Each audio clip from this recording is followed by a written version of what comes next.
Dignitaries on the dais, my fellow lawyers of Kurla, Mulund and Vikhroli Bar Associations. I was just sitting here and I came to know Honorable Judge from Akola is with us all the way from Akola.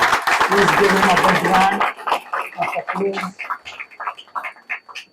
This is indeed a pleasure that somebody from Akola has traveled to address all of us. And this is also a success of the organizers of this Advocates Development Forum.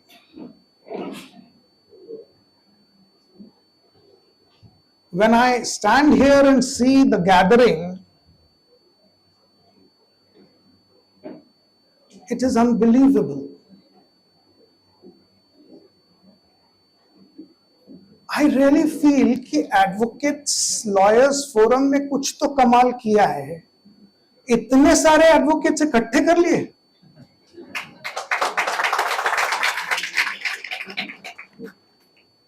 इतने सारे इकट्ठे और वो भी जानने के लिए कानून. हम एडवोकेट्स तो सिर्फ कानून सिखाते हैं कोर्ट में, जानना नहीं चाहते. जज साहब बैठे हैं, बताएंगे अपना अनुभव.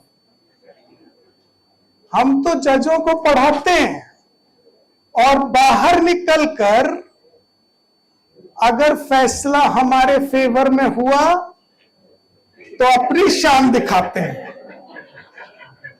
और विरोध में हुआ तो जज साहब की गलती. ये हमारा ट्रेड है, हम लॉयर्स हैं. पाटिल साहब जज बनने से पहले प्रैक्टिस की होगी तो अनुभव होगा. हम जजों को बाहर निकलते ही दो ही बातें बोलते हैं. अगर हमारे विरोध में फैसला आया, बेवकूफ है,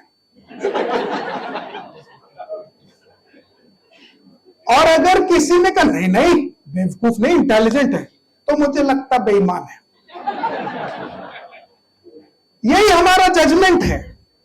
बिकॉज हम और कुछ तो जजमेंट कर नहीं सकते. हम तो लॉयर्स हैं, जजमेंट तो जज साहब करेंगे. पर जज साहब के बारे में हमारा जजमेंट यही दो होता है. पाटिल साहब, am I right? You may not have heard it.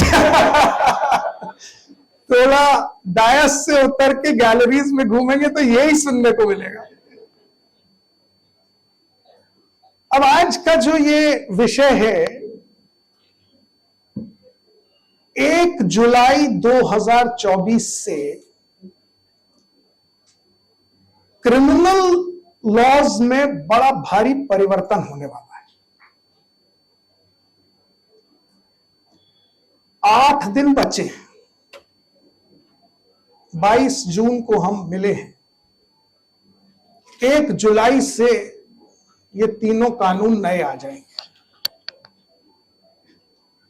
इसमें से इंडियन पीनल कोड इज 1860, यानी ऑलमोस्ट 250 साल पुराना. Indian evidence act is 1872 and code of criminal procedure is 1973. अब ये बनने वाले हैं भारतीय न्याय संहिता, भारतीय नागरिक सुरक्षा संहिता और भारतीय साक्ष्य अधिनियम 2023. Bharatiya Nyaya Sanhita is going to replace Indian penal code 1860. Now to just make things proper in perspective for you, that this Indian Penal Code was actually commissioned by the British Parliament when British were not even ruling India. ये 1834 में जब भारत में east India company का राज था, तब ये commission किया गया और इसके चेयरमैन, ड्राफ्टिंग कमेटी के चेयरमैन बने लॉर्ड मैकॉले। और ये एनफोर्स हुआ जब क्वीन का रूल हो गया। 1857 में हमारा ये विद्रोह हुआ और उसके बाद ईस्ट इंडिया कंपनी से छीन के राज क्वीन ने ले लिया और 1860 में लॉर्ड मैकॉले के इस क्रिमिनल लॉ को अप्लाई कर दिया। तो ये जो आईपीसी 1860 आप जानते हैं, that was actually promulgated on 6th October 1860 but made enforceable on 1st May 1861. 1st May 1861 से चला आ रहा कानून 1st जुलाई 2024 में बदल जाएगा। अब ये तो हम सभी जानते हैं बदल जाएगा, बाकी भी सारे स्पीकर्स बता चुके हैं, लेकिन इसका इंपैक्ट समझिए। 250 साल में कम से कम हमारी 7 पीढ़ियां, 7 जनरेशंस चेंज हो गई। अब अगर छोटा सा क्वेश्चन आप अपने आप से पूछिए तो आप में से कितनों को अपनी 7 पीढ़ियां याद भी हैं? आज की जनरेशन तो फादर की रिस्पेक्ट कर ले तो बहुत है, ग्रैंडफादर तक तो छोड़ ही दो, और फिर ग्रेट ग्रैंडफादर का तो ना फोटो होती है घर पे, क्योंकि लोग बोलते हैं who is this old man, remove the photograph, new photograph welcome. तो 7 पीढ़ियां तो हमें याद भी नहीं, पर ये 7 जनरेशन से पाटिल साहब ये कानून हमारे सिस्टम में है, और ये सिस्टम में ऐसे है कि हम बहुत से क्राइम्स को तो नंबर से बुलाते हैं। जैसे हमें बोलना हो बड़ा फ्रॉड आदमी है तो हम बोलते हैं, क्या बोलते हैं? हाँ देखो, सबको पता है, वकील साहब हैं आखिर। अभी वकील साहब ध्यान दीजिए, 1 जुलाई से भारत के सारे 420 खत्म।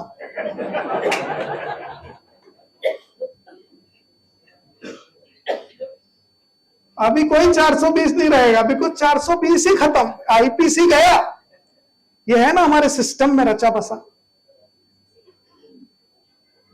तो कितना मेजर चेंज होने वाला है हमारे जुडिशियल सिस्टम में।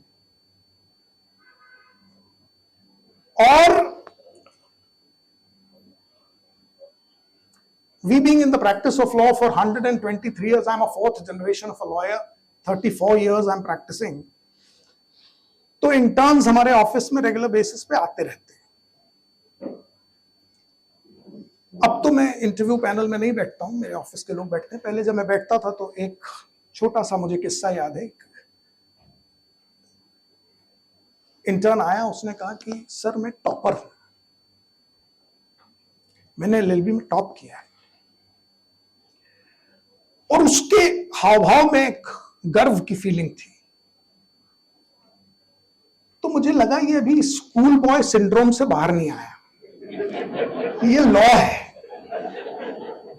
यहां के टॉपर जो है ना, क्लासरूम के टॉपर कोर्टरूम के फेलियर होते हैं।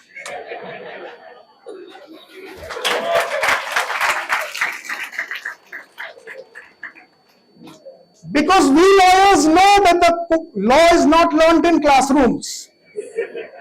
Law is learned in courtrooms. इसलिए when I came into practice, my father ने मुझे मुंशी जी बनाया पहले, और असिस्टेंट क्लर्क बनाया कि पहले सीखो, क्लासरूम में कुछ नहीं सीखोगे। तो वो टॉपर साहब को मैंने कहा कि तुम एक काम करो बेटा, you go to a particular lockup and there is a person who's arrested, go and interview and find out कि उसके ऊपर क्या क्राइम है, कौन से सेक्शन, कौन से चार्ज लगा हुआ है। Okay, sir. The stopper went with his notebook and pen to the locker और बड़ा परेशान होके लौटा। मैंने कहा क्या हुआ? सर वो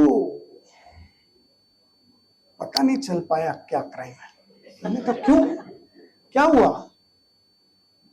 अब वो जो मैं आपको बता रहा हूं कि वो बेसिकली अरेस्टेड था चोरी के इल्जाम में, पर जब ये इंटरव्यू करने गया तो यही सोच के गया कि वो बताएगा सर मेरे ऊपर झूठा चोरी का लगाया है, मेरे को ये किया है, मेरे को वो किया। वो बोल रहा है सर 379 लगाया मेरे ऊपर। अब ये समझ ही नहीं पा रहा क्या है ये 379।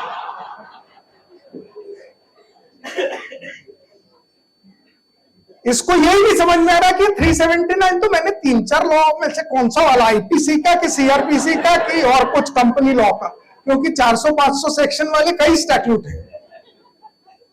तो ये 379 लिख के और परेशान है, बोल रहा सर मालूम नहीं पड़ रहा है, वो चोर तो कुछ नंबर बता रहा है। तो मैंने बोला बेटा इसीलिए बोला वो चोर प्रैक्टिकल कर रहा है, तुम सिर्फ क्लास में थ्योरी पढ़ के आए। तो हम लॉयर्स रोज प्रैक्टिकल करने वालों से जूझ रहे हैं, मिल रहे हैं। ये क्लासरूम में क्या होने वाला है?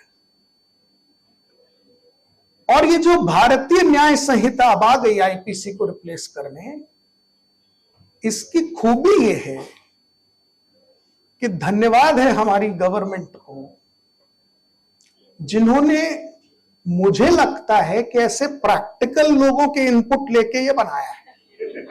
हाँ, मैं आपको प्रमाण करूंगा, ऐसा नहीं है।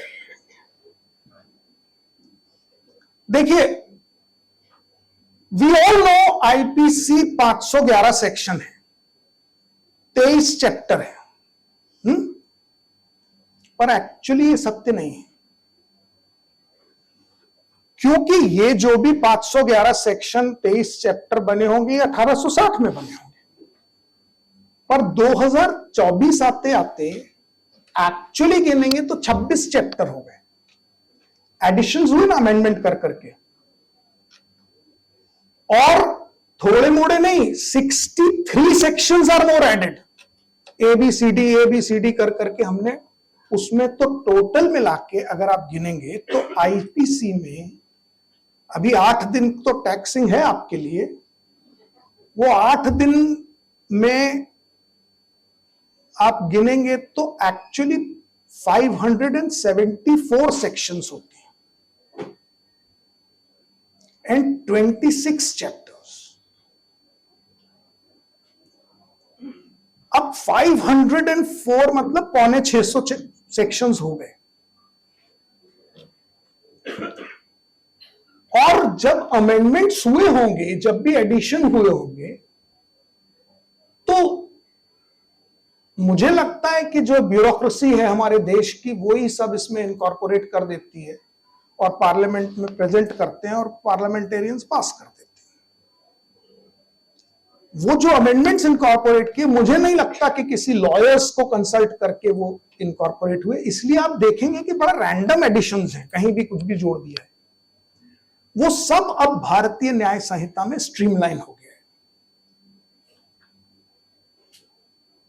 और सारे वकील साहब लोगों के लिए सुकून की बात यह है कि भारतीय न्याय संहिता के 650 सेक्शंस याद करने की जगह अब आपको 216 सेक्शन कम याद करने पड़ेंगे। Clap for parliament. वकीलों की कितनी सुविधा, याद कर करके कई बार तो पन्ने ही पलटते थे हम लोग कोर्ट में, कौन सा कहां गया ये सेक्शन, ढूंढ रहे हैं। 216 सेक्शंस कम हो गए, 358 बचे 574 से। और 7 चैप्टर्स कम हो गए। 26 चैप्टर्स जो आईपीसी में थे, उसमें कहने को टेक्निकली 20 चैप्टर्स हैं, पर एक्चुअली वो 19 ही चैप्टर्स हैं। 20th चैप्टर में एक ही सेक्शन है, that is of repealing and saving and all. 358 जो आईपीसी में नहीं था, तो आप कह सकते हैं इट्स एन एडिशन। आईपीसी में इसलिए नहीं था क्योंकि आईपीसी में क्या रिपील करते, पहले ही बार तो आया था, रिपील करने के लिए कुछ था ही नहीं। अब रिपील करने के लिए है, तो भारतीय न्याय संहिता का जो आखिरी सेक्शन है 358, लास्ट चैप्टर है 20th chapter, is only one section, that is 358, repeal and saving. तो रिपील मतलब आईपीसी रिपील हो गया, और सेविंग क्या है कि जो प्रेजेंट मैटर्स चल रहे हैं वो चलते रहेंगे। तो अभी जो थोड़ी सी खुशी आपको दी थी ना मैंने कि 216 सेक्शन का, अभी जरा झटका देता हूं। प्रॉब्लम यह है कि अभी 10-20 साल तो ये आईपीसी सीआरपीसी चलेगा ही, तो हमारी जनरेशन को 516 प्लस 358 याद रखना है। पाटिल साहब, 516 प्लस 358, 511 मतलब 574 प्लस, यानी हमें तो 1000 सेक्शन, और आने वाली जनरेशंस को सिर्फ 358। बहुत नाइंसाफी है, पर क्या करेंगे, हमारी जनरेशन ही ऐसी है। मैं तो सचमुच बोलता हूं, मेरी जनरेशन ऐसी है कि जब हम छोटे थे तो मां बाप की डांट खाते थे, ब्याह हुआ तो पत्नी की खाता हूं, और आने वाले भी तो बच्चे भी। They say that you don't know anything. So our generation is actually, हम लोग सफरर्स हैं। मतलब 574 आईपीसी के सेक्शंस, 358 भारतीय न्याय संहिता के सेक्शन, सब हमें ही रखने हैं, और जब तक हमारी जनरेशन खत्म होगी इट विल बी ओनली भारतीय न्याय संहिता।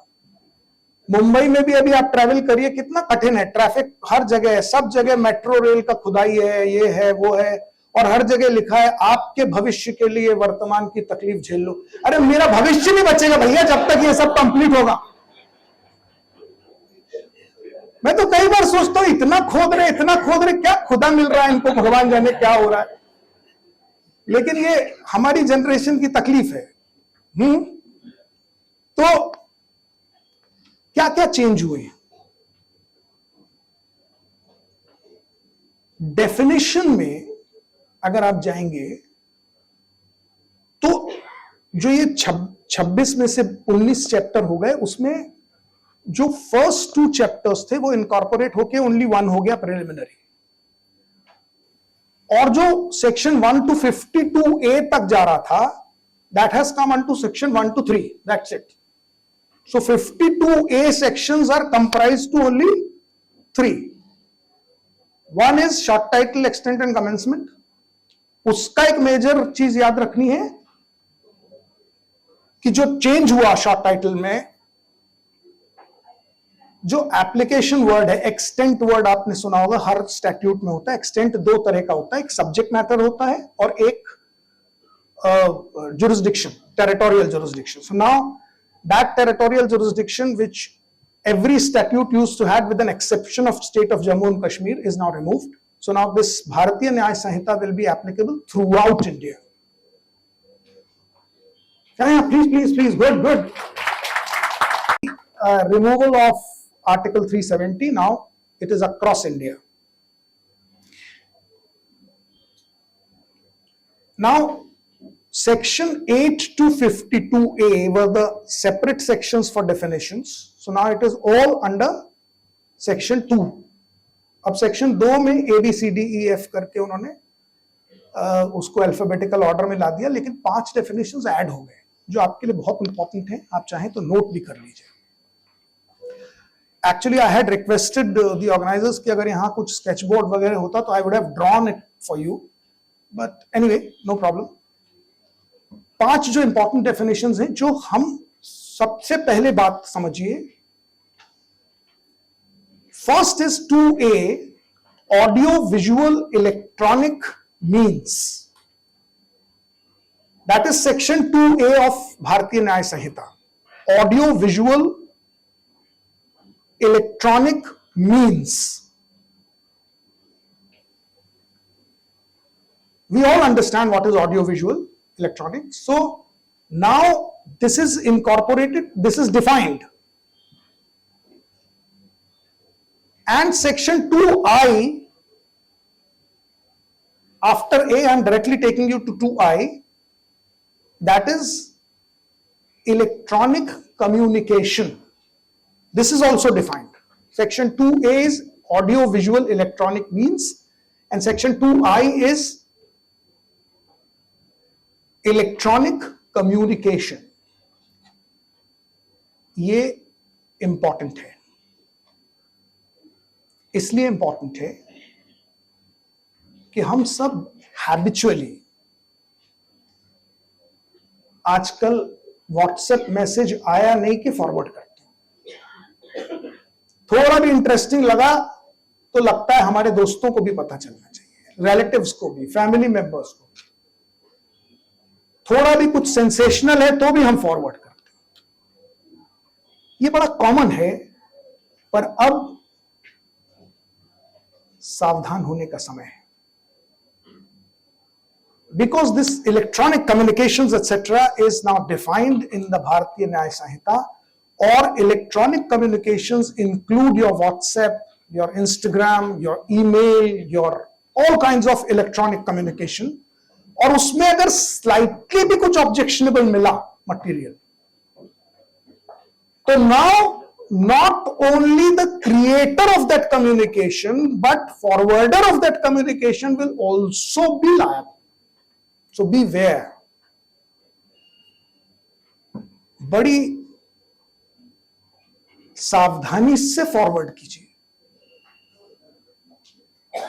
It's important to understand.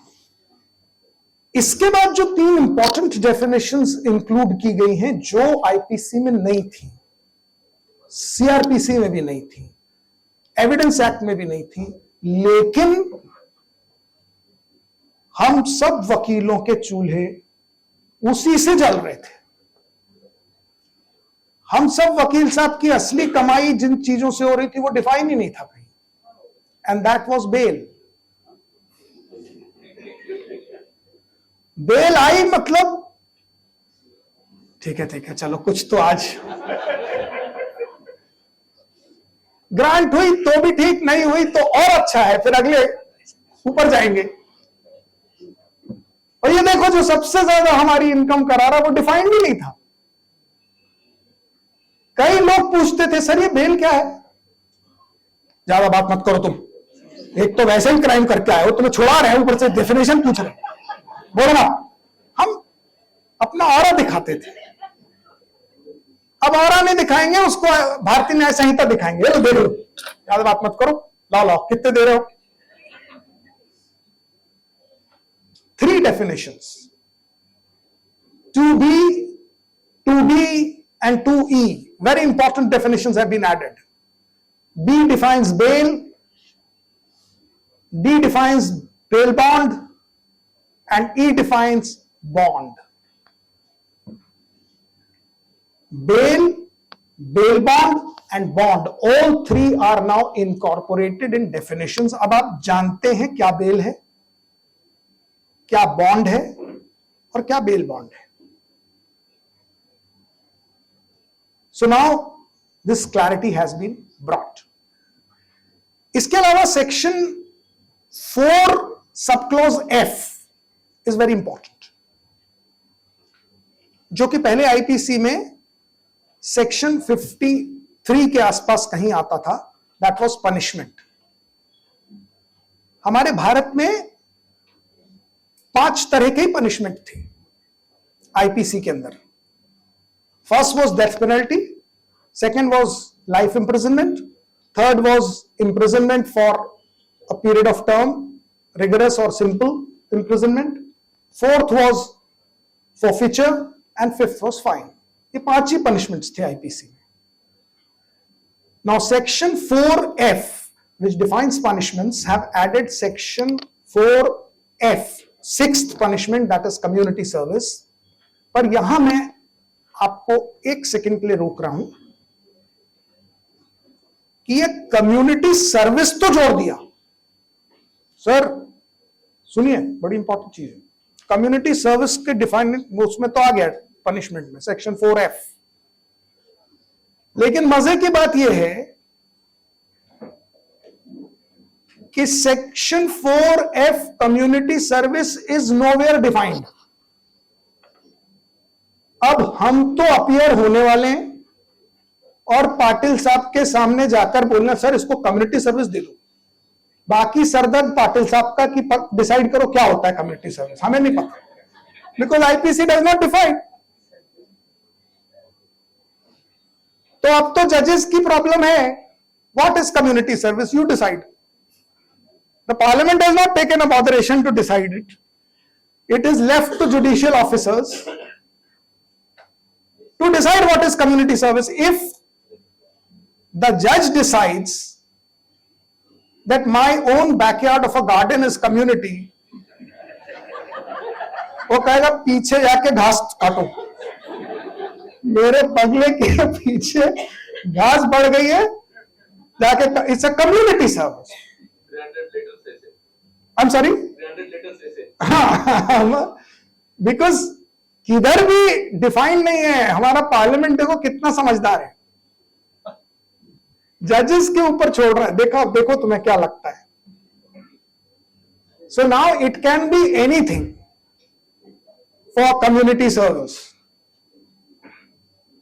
And I just was here fortunately sitting with my previous speaker giving all these great details what is community service and where it can be granted and all. तो मैं बैठे बैठे सोच रहा था कि अच्छा ये सारे क्राइम में कम्युनिटी सर्विस मिलने वाली, पर क्या मिलने वाली वो तो नहीं मालूम। What is the community service? So now probably we will actually have to fall back upon some Hollywood films, because this concept has been borrowed from US, Europe, etc., which we have brought it over here, but we have forgotten to define it. Community service के बाद देखिए ये जो IPC had first 6 chapters 1 to 5A. 5A was added as conspiracy and the punishment for conspiracy, having 2 sections only, 120 and 120B, 120A and B. Prior to that was abetment and all. So 1, 2, chapter 1, 2, 3, 4, 5 and 5A ended with 120B. Now all this has been comprised. हमारा जो general explanations वाला पूरा chapter था वो definition section 2 में आ गया, 2 और 3। फिर जो पनिशमेंट वाले थे वो एज इट इज हैं, जिसमें मैंने कम्युनिटी सर्विस आपको बता दिया। पनिशमेंट के बाद जनरल एक्सेप्शंस हैं। General exception was divided into 2, that where the punishment will not be awarded and right of private defence, जो हमारा आईपीसी में जाता था वो भी as it is en bloc उठा के हमने उसको इनकॉर्पोरेट कर दिया है। जो 3 अलग अलग चैप्टर्स थे, अबेटमेंट, कॉन्स्पिरेसी और एंड में जाके था 511 अटेम्प्ट, ये तीनों कंप्राइज हो गए अभी चैप्टर 4 में। So now chapter 4 has abetment, conspiracy and attempt, all have been brought under chapter 4। तो यानी जो 1 to 5A तक था वो सब 4 में ओवर हो गया। चैप्टर 5 और chapter 6, thereafter chapter 17 as a lawyer's market, भारतीय न्याय संहिता का chapter 5, chapter 6, thereafter straight away chapter 17 वो ही आपके घर का चूल्हा जलाएगा। बाकी सब तो 358 सेक्शंस हैं, मगर यही काम आएंगे। मैं बता रहा हूं क्यों। Because what was chapter 16 offenses against human body and chapter 17 was offenses against property. जो ह्यूमन बॉडी का चैप्टर था उसको बाइफर्केट कर दिया है. Now it has become chapter 5 and 6. How it is bifurcated? Human body का जब हम IPC का देखते थे, तो at that time we remember that it had from culpable homicide not amounting to murder to everything was there, and then it also included rape. It also included outraging the modesty of women, then sexual harassment. Now everything was there. Now the human body offenses are divided into two parts. One, offenses against human body of weaker section, like women and children. They're segregated. Now, provisions relating to women were scattered in IPC. Scattered in a sense, some of the portions were in offenses against human body, then some of the portions were against that offenses in marriage, then offenses in miscarriage, outraging the modesty of women. These were scattered. Now, these are all comprised in chapter 5. So, chapter 5 further has 5 classifications: 4 against women and 1 against children. So beautifully classified. That's the reason I'm just trying to give you an understanding that now offenses against human body of a woman have 4 categories. You can make a note. First, what was beginning from section 375, 376, 376 A, B, C, D, A, B, D, E, all that, जब जिसको जो याद आया जोड़ता गया, अभी वो सब स्ट्रीमलाइन हो गया. Now it is beginning from 63 onwards, section 63 to 73. 11 sections on the first classification of offenses against women, that is rape. 11 sections dedicated to rape. Now, in IPC, original was only 375, 376 and 377. 377 is gone, deleted.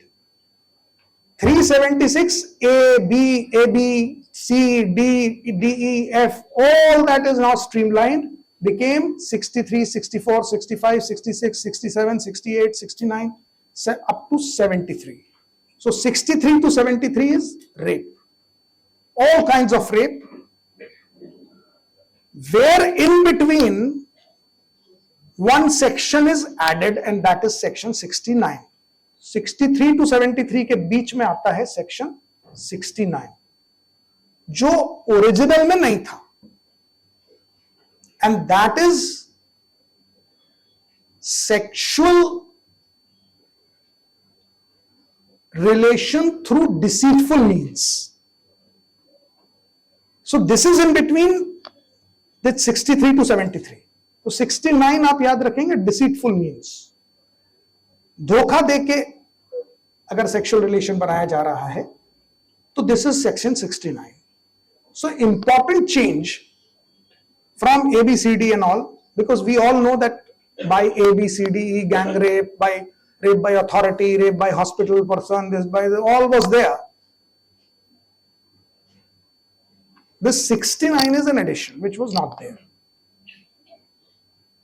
Thereafter,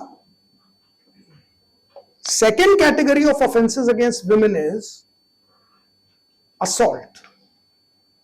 Assault on human body of women. तो जो section 354, 354A, 354B, 354C, D और फिर and में 509, insulting a woman, intimidating a woman, वो सबको यहां एक साथ कंप्राइज किया है सेक्शन 74 ऑनवर्ड्स. यानी रेप हुआ 73 पे खत्म, 63 to 73, 74 onwards assault on women. तो अब यहां पर वो जो ABCD था वो भी स्ट्रीमलाइन हो गया। So now outraging the modesty of the woman, then sexual harassment, then disrobing, then voyeurism, then stalking, ये सब 75, 76, 77, 78 ये सीक्वेंस में आ गया। और जो 509 था एकदम एंड में हमारे, intimidating and insult to a woman, वो 80 हो गया। उसी सीरीज में सब असॉल्ट में आ गया। ठीक है ना? तो ये सेकंड कैटेगरी हो गई अगेंस्ट वुमेन।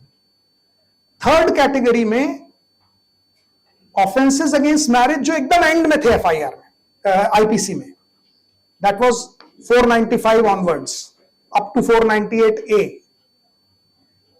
ये जो था ना 498A वगैरह, वो सब यहां पर ऑफेंस अगेंस्ट मैरिज 81 ऑनवर्ड्स यहां पर आ गया। So now dowry death, then जितने enticing a woman and then marrying with or making a relationship with a married woman, all this has been brought into one umbrella in chapter 5, third classification. So offenses against marriage is now including that 498A and all, it's all here.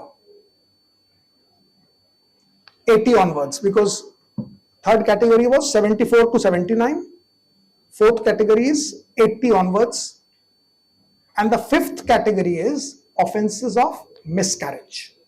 So miscarriage and all, whoever kind of causes miscarriage or tortures a woman to have miscarriage, that is the fourth category of offenses against women, chapter 5.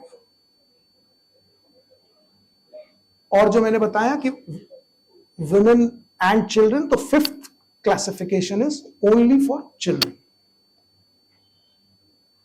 That is from section 92 to 99, or maybe 93 to 99. Yeah?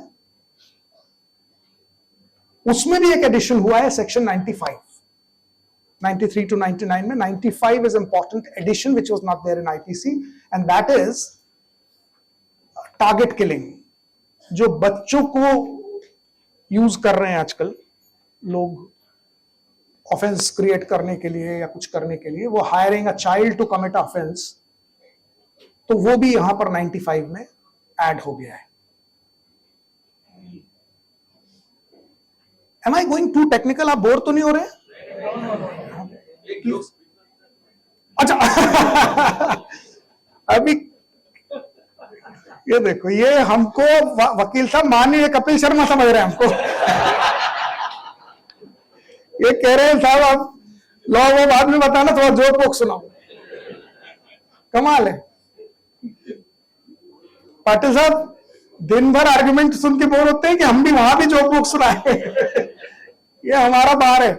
कह रहे joke सुनाओ थोड़ा सा। अच्छा अरे बाप रे, कहां से पढ़े सर कि क्लासरूम में जोक ही चलते थे। Now chapter 6, as I said, chapter 5, chapter 6 and chapter 17 is very important. 6 is offenses against human body. तो जो अब यहां पर 299 तक से शुरू होता था, culpable homicide not amounting to murder, ये आ गया इधर चैप्टर 6 में। What was beginning from section 299 300 has now become from 100.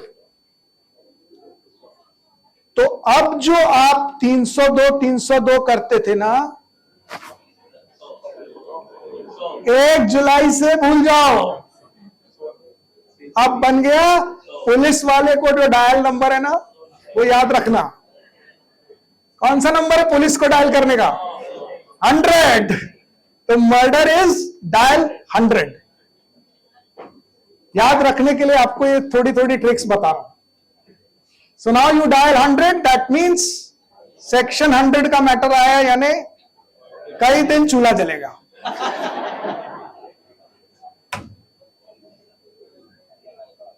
कमाल का प्रोफेशन है हमारा। देखिए, we are not better than doctors. Doctor साहब मुस्कुराते तब है जब कोई बीमार पड़ा, वकील साहब मुस्कुराते तब है जब कुछ हुआ गड़बड़। क्राइम नहीं हो रहा तो बहुत बोरियत हो रही थी।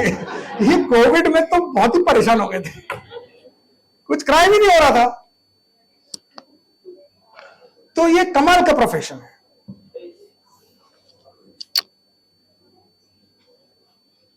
Now important thing is, human body के ऑफेंसेस 100 से शुरू हो रहे हैं, chapter 6। And why I said it is important for you to remember chapter 5 and 6, because major matters which are going to come to you as trial court lawyers are into these categories: offenses against women and children and offenses against human body. These are major areas of practice, because and third is 17, offenses against property. So we'll come to that 17 later. Now human body, here certain additions have been made. अभी तक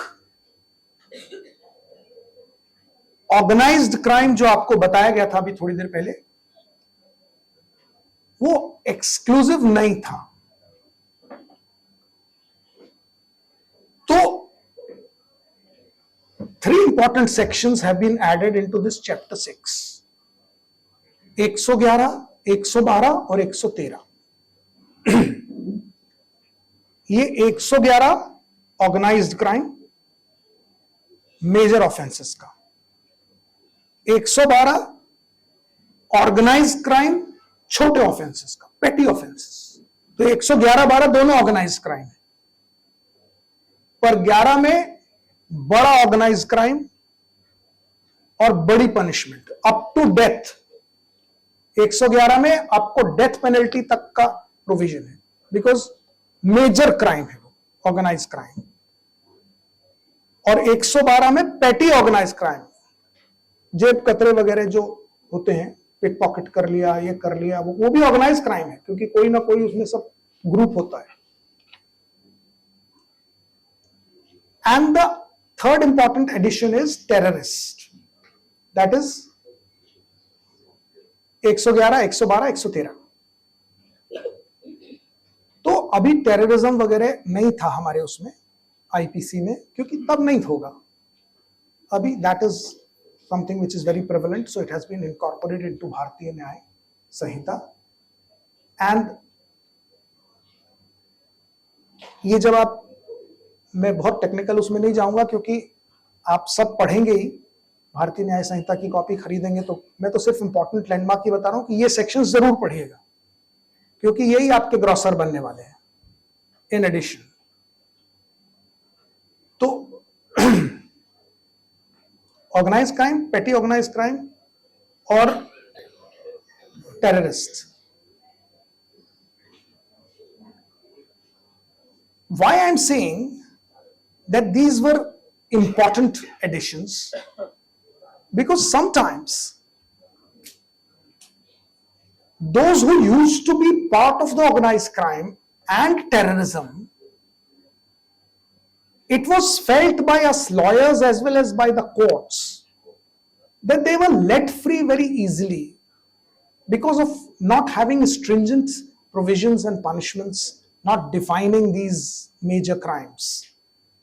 So the need was felt to incorporate these crimes, to recognize that there is organized crime existing and terrorism is existing. And what I feel happy is that they have classified organized crimes into 2 categories: bigger organized crimes like human trafficking, drugs, bigger crimes, and petty organized crimes like pickpocketing, smaller thefts and all. But these are all organized crimes. So had it been only organized crimes, then this one important section would have been left. But fortunately, that's what I said कि जब ये भारतीय न्याय संहिता पढ़ी तो लगा कि इसमें lawyers का बड़ा कंट्रीब्यूशन है. बताया उन्होंने कि सर इस तरह के भी होते हैं, इसको इनकॉर्पोरेट कीजिए, जो है नहीं आईपीसी में. These sections के अलावा दो इंपॉर्टेंट सेक्शंस और जो human offences against human body में जोड़े गए हैं, वो है एक बड़ा, आपने 2-3 महीने पहले आंदोलन ट्रांसपोर्टर्स का सुना होगा. That is section 106 sub clause 2. Section 106 sub clause 2 is against rash and negligent driving.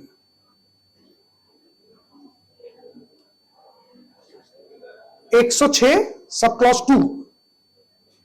अगर आपके पास भारतीय न्याय संहिता है तो आप देख सकते हैं 106 सब क्लॉज 2 में पनिशमेंट बढ़ा के 10 years कर दिए. But subject to condition, a very interesting condition is added. Rash and negligent driving से प्रॉब्लम नहीं है. अगर आप रैश एंड नेग्लिजेंट ड्राइविंग के बाद एक्सीडेंट स्पॉट से भाग जाते हैं तो प्रॉब्लम है. यानी a sense of responsibility is tried to be inculcated.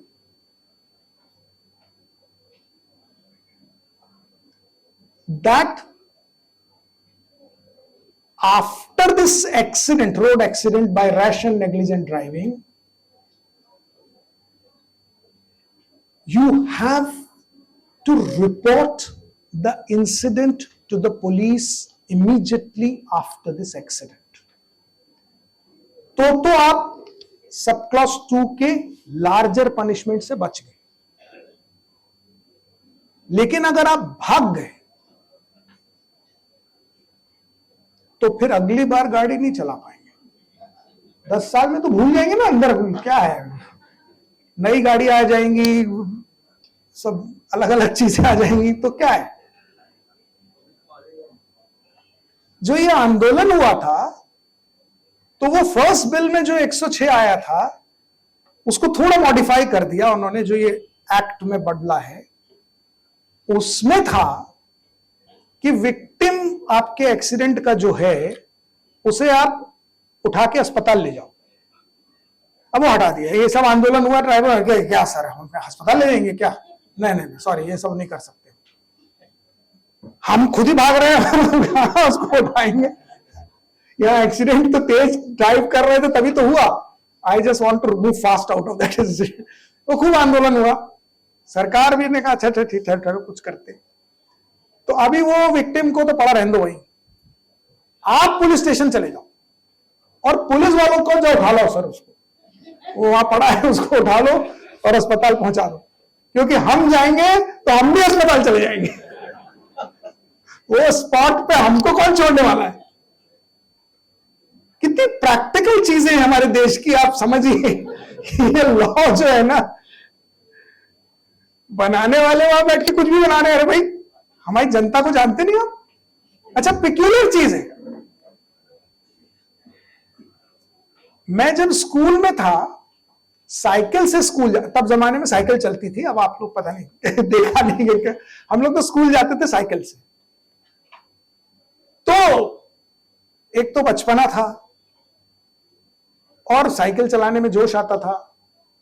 तो मैं एक बार साइकिल चलाते चलाते मुझे ये लगा कि मैं सड़क क्यों छोड़ूं. अब सामने से बस आ रही थी. उस जमाने में इतनी चौड़ी सड़कें तो होती नहीं थी जो अभी सब हाईवेज बन गए. वो छोटी छोटी सड़कें होती थी और मुझे लगा मैं क्यों छोड़ूं, क्योंकि नीचे उतरूंगा तो गड्ढे पे जोर लगता था. तो मैंने सोचा मैं तो सड़क पे ही रहूंगा. अब बस को तो जगह ही नहीं थी दाएं बाएं होने की, इतनी सी सड़क. तो हम जाके वो बस से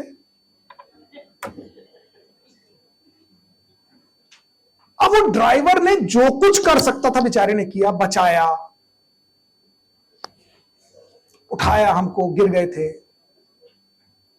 और मुझे लग रहा था गलती हो गई यार, मैं उतरना चाहिए था सड़क से नीचे, तो गड़बड़ हो गई। अच्छा, गिल्टी फीलिंग आ रही थी मन में कि बहुत गलत हो गया यार, लेकिन हमारे देश की पब्लिक ने मेरी भावनाओं को तुरंत बदल दिया। उसमें आके पब्लिक ने जो ड्राइवर की राइट लेफ्ट करनी शुरू की, तो मैं थोड़ी देर सोचा था अच्छा बस के ड्राइवर की गलती थी, नहीं वो मेरा लॉ का पहला लेसन था बिना लॉयर बने स्कूल में, कि बेटा गलती तो छोटी गाड़ी की होती नहीं, या तो गलती बड़ी गाड़ी की है, रेलगाड़ी एक्सेप्शन है बाकी तो जितनी बड़ी गाड़ी उतनी बड़ी गलती। साइकिल छूटी तो मोटरसाइकिल आई, लेकिन मोटरसाइकिल और साइकिल का झगड़ा होगा तो मोटरसाइकिल वाले की, मोटरसाइकिल और कार का होगा तो कार वाले की गलती, कार और ट्रक का होगा तो ट्रक वाले। यहां जितनी, ये हमारे देश की जनता है, आपको कभी गलती महसूस नहीं होने देती। आप तो छोटी गाड़ी उठाओ और जाके भिड़ जाओ, सड़क आपकी है, बड़ी गाड़ी वाला आया क्यों? अभी तो और एक नया नाटक शुरू हो गया है सड़क पे। अभी मेरे ड्राइवर को स्टैंडिंग इंस्ट्रक्शन है कि भाई एंगर घर पे भूल के आना, कोई इरिटेशन नहीं, कोई एंगर नहीं। और ये जो बीच बीच में तुम बोलते हो देखो सर कैसे चला रहा ना, तुम देखो वो कैसे चला रहा, छोड़ दो, क्योंकि अब एक नई ब्रीड आ गई है। नहीं, अभी जो वॉकर्स हैं, ये मुझे पता ही नहीं मुंबई में वॉकर सिग्नल क्यों लगे हैं। ये वॉकर सिग्नल भी है, लेकिन कौन मानता है?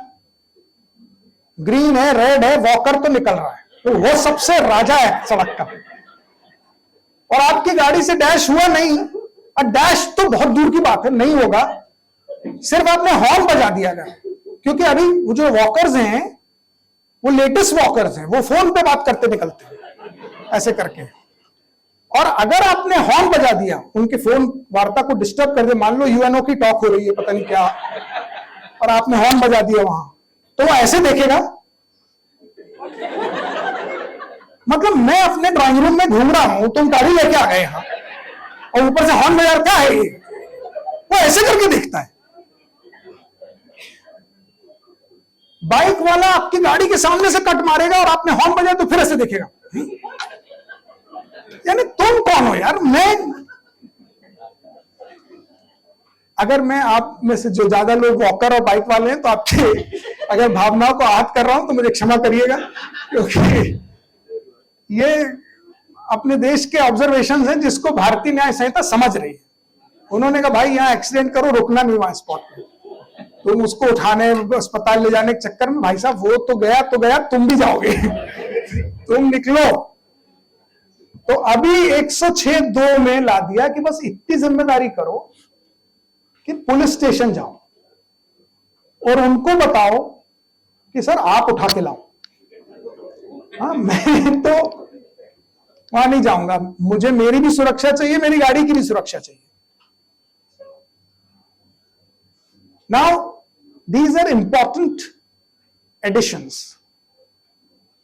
जो ये आपको पब्लिक मारती पीटती है, झगड़ा करती है,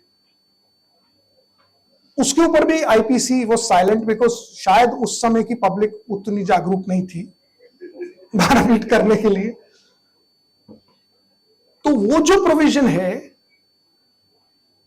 उसको आप ये समझिए कि जिसको हम कॉमनली मॉब लिंचिंग कह रहे हैं, वो एक्चुअली मॉब लिंचिंग वर्ड नहीं है कहीं भारतीय न्याय संहिता में। उसमें उन्होंने कहा है कि 5 से ज्यादा लोग, अगर कोई 2 चीजों में डिवाइडेड है, वो आपको ये स्कैटर्ड मिलेगा।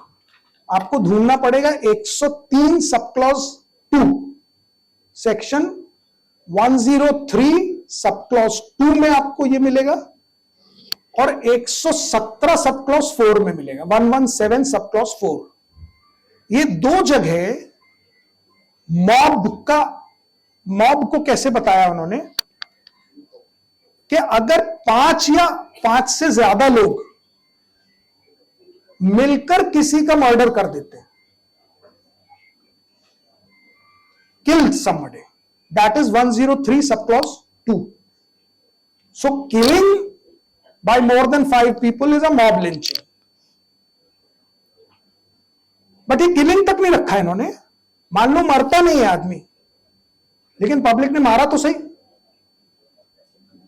और वो हर्ट हो गया, ग्रीवियस हर्ट आ गया उसको, तो 117 सब क्लॉज 4 में भी मॉब को इनकॉर्पोरेट किया, that if more than 5 people hit you, beat you and you have serious injuries of a grievous hurt nature, then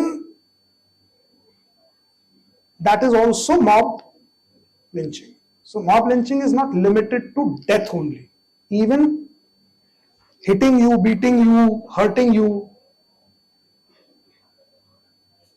I wish parliament ने मुझसे डिस्कस किया होता तो हम इमोशनल हर्ट भी जोड़ देते उसमें। अभी सिर्फ ग्रीवियस हर्ट रखा है, क्योंकि कई बार हम लोग इमोशनली भी हर्ट हो जाते हैं। ये भी भारतीयों की एक विशेषता है, हम बहुत जल्दी इमोशनली हर्ट हो जाते हैं। मतलब मेरे ड्राइवर को तो मुझे रोकना पड़ता है, क्योंकि वो सामने वाले ने कुछ ऐसे इशारा भी किया ना तो वो हर्ट हो जाता है, वो भी ऐसे ऐसे करता है, मतलब तुम क्या, हम है ना। ये इमोशनल हर्ट को अभी भारतीय न्याय संहिता ने जोड़ा नहीं है, पर ये मैंने अपने ड्राइवर को बोला है कि बेटा इमोशनल हर्ट से बचना है ना तो ब्याह कर लो। पहले मैं भी बहुत इमोशनल हर्ट,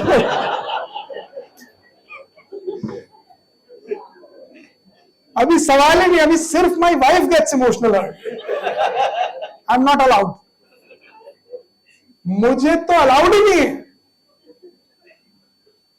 और कमाल की बात है, हमारे देश के कानून में भी कोई ऐसा प्रोविजन नहीं है। Husbands are the most poor factors. देखो, domestic violence only for women है क्या कोई? अभी कौन बताए कि मैं रोज पिट रहा हूं? किसके कोर्ट में जाऊं? पाटिल साहब के कोर्ट में भी चलो, तुम क्या कर रहे हो, हमारी भी कहानी हुई है।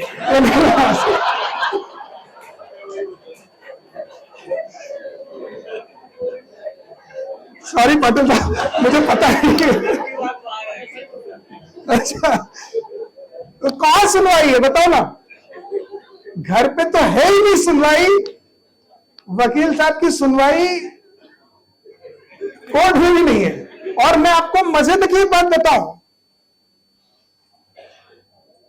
लॉयर हूं इसलिए आपको अपना पर्सनल अनुभव शेयर कर रहा हूं। सर, कितनी बढ़िया मूंछें है आपकी,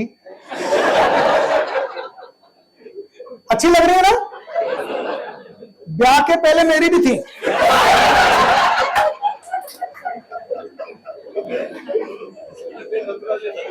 पर इतना ब्रेव नहीं हूं मैं। ब्याह होते ही कानून पता था ना कि मेरे पास कोई अधिकार नहीं भैया मूंछ मरोड़ने का, मुड़वा लो, सफा चट मैदान। तो ब्याह के पहले की जिनको लॉ नहीं पता है ना, वही बहादुर है। और मैं जो थोड़ा बहुत बचा हूं, यहां आके आपसे सब चर्चा कर रहा हूं, उसका कारण यह है कि my wife does not know law. I know, so she does not know, so I am surviving. वरना तो जिन विमेन को अपने राइट्स भारत के कानून में पता है ना, सवाल ही नहीं, आप चू भी कर दो, उनको सब पता है। यहां तक कि sometimes in our office we encounter some very interesting situations where I don't know how to handle it. इतना मैं बोल रहा हूं, 123 साल की हेरिडिटी है लॉ की, 34 साल से मैं प्रैक्टिस कर रहा हूं, पर उसके बाद भी there are certain cases which I don't know what how to solve it. And mostly such peculiar demands come from women. No offence meant यार, आप लोग बहुत सारी वुमेन भी हैं यहाँ, पर fortunately I am able to speak because you are my fellow lawyers. I am talking of women clients. So one woman came to me with a gentleman. She sought appointment and she was sent to my cabin. And I said, yes, what's this problem? So she came with a gentleman who was very coy, shant sa baitha tha. And this lady was very aggressive and she said that, sir, मेरे husband का कहीं affair चल रहा है. So I said, okay, इसमें नया क्या मन में सोच रहा हूं, पर बोल नहीं सकते आप. As a lawyer you have to be very sombre. You all lawyers, young lawyers must remember this. Law carries a lovely acting also. आपको बहुत एकदम सॉम्बर, मन में हंसी आ रही, मगर I said okay. अफेयर चल रहा है. सो शी सेड कि सर वो चुड़ैल को मुझे सजा दिलानी है. अभी मैं मन में सोच रहा हूं, लॉर्ड मैकेले को भी समझ में नहीं आया है. If there is an affair of a husband with another woman, मरेगा कौन? वाइफ आके कंप्लेंट कराएगी, मैं मुकदमा डालूंगा, मरेगा हस्बैंड ही. बिकॉज मैकॉले साहब ने वो चुड़ैल के लिए कोई कानून बनाया ही नहीं. अभी हम फ्लबगस ऐसे, मैडम कौन चुड़ैल? वो जिससे मेरे हस्बैंड का अफेयर है, उसको सर आप मेरे को मांगता है, उसको सजा दिलाओ. मैं बोला मैडम, भूत प्रेत चुड़ैल किसके लिए कोई सजा नहीं है. आप, I just showed my inability कि मैडम ये ऐसा कुछ क्या सर, आपको मैं सोच के आया आप बड़ा वकील है, आप ऐसा बात करता है. अब ये बड़ा छोटा वकील करेगा क्या जो कानून में नहीं है? ये पेक्यूलियर प्रॉब्लम आती है. So I said all right, where is your husband? मुझे लगा उसको बुला के काउंसलिंग करूंगा कि यार क्या कर रहे हो तुम. तो ये जो टॉय बैठा है, बोल रहा है इसको 2 थप्पड़ मारे इसमें, बोलना.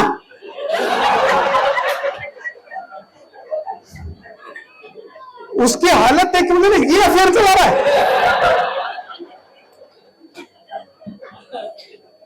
मेरे मन में आया वो लेडी को बोलो, सर ये अफेयर नहीं बोलते, इसको काम गलत करने जाता होगा, ये पिट पिट के रोज जाता होगा. मुझे आज भी मार पड़ी, आज मुझे फिर से मार.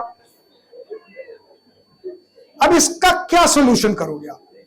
मगर मैं आपको और एक चीज बताऊं, because you all are metropolitan courts advocates, you are more innovative than us. मैंने बोला मैडम ये कुछ ऐसा तो नहीं हो सकता, आपके हस्बैंड ही अंदर चले जाएंगे. So she was very disappointed and she left and all that, and thereafter once again she sought an appointment. I said, now what? She came only to inform me, sir जो आपने नहीं किया ना वो अपने छोटे वकील साहब ने किया है. ये छोटे वकील साहब लोग इतने चंट हैं, आ जाओ कुछ ना कुछ करेंगे अपन. क्लाइंट आया, छूटने नहीं चाहिए. अरे बाबा घर पे भी जाना है, हमारी भी चुड़ैल है, उसको कुछ दिन भर की क्रॉसिंग देनी है. क्लाइंट आया तो लौटा के जाएगा क्या? मैडम आप रुको अपन वो चुड़ैल को ठीक करते हैं. अबे this is happening in the courts, we all know. So that is how these provisions which are now incorporated as actually in the sync of what is happening in the society, which was not there in IPC. Probably that nature of society, मैंने कहा ना 7 पीढ़ी पहले, वो सब नहीं होगा जो आज हो रहा है. क्योंकि तब कहाँ अफेयर मतलब लोग एक दूसरे को देख भी नहीं पाते थे, कहाँ सब. हाँ, तो वो that was not the times at that time. So now these peculiar situations come. Now, I have told you that these are additions into offenses against human body, that is chapter 6 for you. Then actually 6 से लेके सीधे हम 17 क्यों जा रहे हैं? Because 7 to 16, chapter 7 up to chapter 16, ये जो 10 चैप्टर्स हैं, इनको प्राइमेसी दी गई है भारतीय न्याय संहिता में. यानी सब टॉप प्रायोरिटी पे women and children, chapter 5, then human body, chapter 6. Thereafter, the primacy is given to offenses against the government nation. So chapter 7 onwards, you will find offenses against state, offenses against army, navy, air force. आपको याद होगा पहले chapter 9A IPC में था offenses against elections. Now it is chapter 9, 7, 8, 9. Chapter 9 is offenses against elections. So now you have offenses against state, offenses against army, navy, air force, offenses against elections, then offenses against public servants, then offenses against false evidence and obstructing the public justice. इसमें भी एक चीज आई है, offences against state में अगर आप देखेंगे तो जो सेक्शन 124A सेडिशन था, वो सेडिशन इज नाउ रिमूव्ड और वो 124A हैज बिकम 152, क्योंकि ये चैप्टर पीछे चला गया ना. ऑफेंसेस अगेंस्ट स्टेट पहले था पे और ह्यूमन बॉडी बहुत बाद में था आईपीसी में. तो वो ऑफेंसेस अगेंस्ट स्टेट में सेडिशन जो था 124A, that has come into 152, later चला गया. And then it is now not offence against the government. Sedition was offences against the government of India. अभी गवर्नमेंट ऑफ इंडिया हटाकर anti national, अगर आपकी activity anti national है तो 152. If you are challenging the sovereignty, integrity, unity of India, then it is 152. Earlier it was 124A during British time because they did not want Indians even to challenge the British rule. So that was one. Sedition was against the government. Now it is against the nation. And ये जो बाकी chapters हैं वो almost like offences against जो scattered थे वो comprise कर दिए. जैसे for example earlier offences against counterfeiting of coins, notes, ये सब एक में ला दिया है. 4 चीजों को कंप्राइज कर दिया है: coins, currency notes, bank notes and stamps. ये चारों को एक ही चैप्टर में ला दिया है. So offenses against coins, currency notes, bank notes and stamps. All this is one chapter comprised. And this is how these chapters are up to chapter 16. So state के against जो offenses हैं, they have been given primacy over individuals' property. And that is why offenses against individuals' property is chapter 17. आपके तमाम mischief वगैरह जो हैं, offences against property, वो सब पीछे चले गए हैं. थेफ्ट, रॉबरी, डेकॉइटी, ट्रेसपास, ये सब offences against property is under chapter 17. So all, अच्छा उसमें भी बहुत सारा प्रूनिंग कर दी गई है. वो जो पहले बहुत सारे ऐसे भलते भलते वर्ड थे, lurking trespass and lurking trespass set, मैं तो कई बार डिक्शनरी खोले लर्किंग क्या है, लेकिन वो सब लर्किंग वर्किंग हटा दिया. अभी एक आध जगह ही लर्किंग होगा, बाकी तो so you need not to open the dictionary every time. Trespass and house breaking prune कर दिया, थोड़ा सा उसको लिमिट में ला दिया है। बहुत सारी डेफिनेशंस जिसमें British India, definition of India, government of, वो सब हटा दिया, क्वीन वगैरह जो है वो सब रिमूव कर दिया, क्योंकि वो सब का कुछ बचा नहीं। मतलब अभी इंडिया की डेफिनेशन भी हटा दी, क्योंकि उन्होंने कहा हमें मालूम है क्या है इंडिया। ब्रिटिशर को बताने की जरूरत थी what is India. Today we know what is India, we know better actually. So वो सब रिमूव कर दिया है। Then section 304 is snatching, which was actually earlier dealt as theft by the police. Now snatching is separated from theft. So all those chain snatching and snatching from your hand some valuable, all that is a separate section 304. Earlier that was dealt under theft, because snatching was not separated. So now this is also a new addition. ये जो भारतीय न्याय संहिता में changes हुए हैं, और मैंने आपको उसका कंस्ट्रक्शन जो चेंज हुआ है वो भी बताया, सेक्शंस कितने 216 करीब कम हो गए वो बताया, ये डिजाइन चेंज हुआ, प्राइमेसी किसके ऊपर प्रायोरिटी है ऑफेंसेस में वो बताया है। पर मैं ये जानता हूं कि अभी तो ये शुरुआत है, because till today these are only dead letter words. They will be injected with life when the matters start coming into the courts of law under these provisions. So when you start operating these provisions, then they get life. At the moment these are dead letter words, so how much would you read, how much would you understand? Till it is actually acted upon, argued in the court of law, interpreted every provision, then 8 दिन के wait के बाद नया मुकदमा अगर आपके पास आता है तो भारतीय न्याय संहिता, पुराने वाले तो आईपीसी पे ही चलेंगे। So then these dead letter words will be injected with life. I have tried to make it as simple as possible for you, but I understand that this cannot be understood in one sitting or one charcha like this. So just for your knowledge, I'm giving you a voluntary information which also you can note down. First of all, we have cultivated a research team over the years.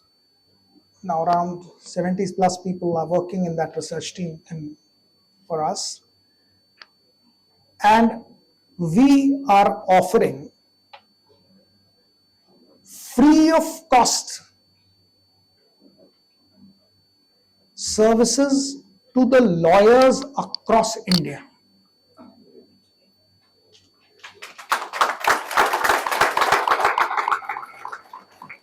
So you can note down one email ID I'm giving you: S for sugar, C for Chandigarh, again C for Chandigarh, SCC advocates, ADVOCATES advocates@gmail.com. Now what you have to do is, you have to simply send a mail if you have any confusion, if you need any guidance, any assistance on any topic of law. You have to simply mail your problem. 48 hours, within 48 hours, you will get a response. It is made clear to our research team that if you are not responding in 48 hours, because we know that we all work under timelines. So we can't delay. So strict actions will be taken on these research team people because they are highly paid. And even if they need more time to research on it, but response will come seeking further time. Within 48 hours, your mail will be responded, and responded, I'm telling you what assistance. Whatever your query is, it will be answered with substantive provisions of law, with sections and all that statute and all, with whatever the judgments on that point is there from Supreme Court or various high courts of India. Now, one step further, I must tell you that in case some citation is given to you in that answer to your query, apart from the statutory provision or rules or regulations or whatever, suppose if citation is given to you that this judgment is directly applicable to your query, and there are situations that you don't have that journal available. You got the citation, but you're not finding the journal. Probably, maybe your library doesn't have it also. So if you remail it, we will provide you the entire judgment.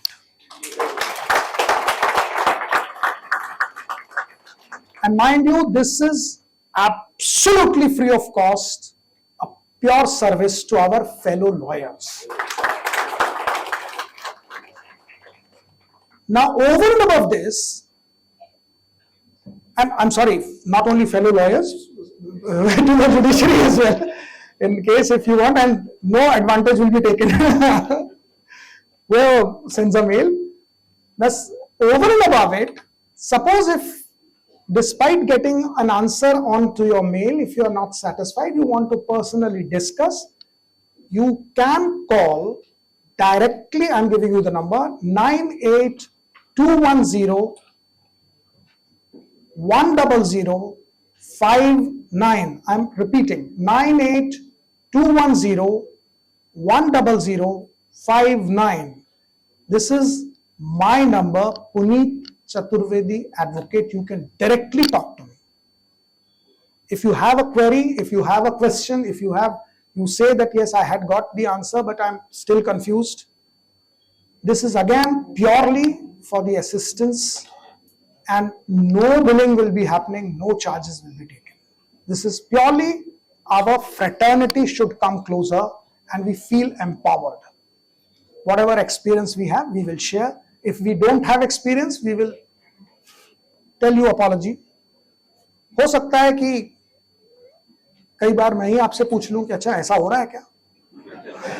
क्योंकि आप innovative लोग हैं, बहुत कुछ हो रहा है, तो एडवोकेट्स हैं. So these are the things. Now the third thing which I voluntarily wanted to declare, that as I said that in one such sittings we cannot complete all these understanding of law.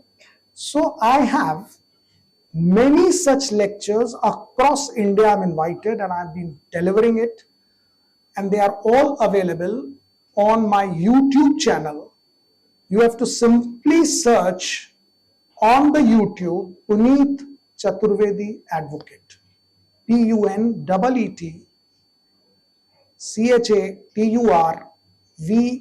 CHATURVEDI Advocate. Puneet Chaturvedi Advocate. You search on YouTube, you will get many such speeches, not only on the Bharatiya Nyaya Sanhita, also on several subjects, including Constitution of India, Company Law, Contract Act, and several such matrimonial disputes and whatever.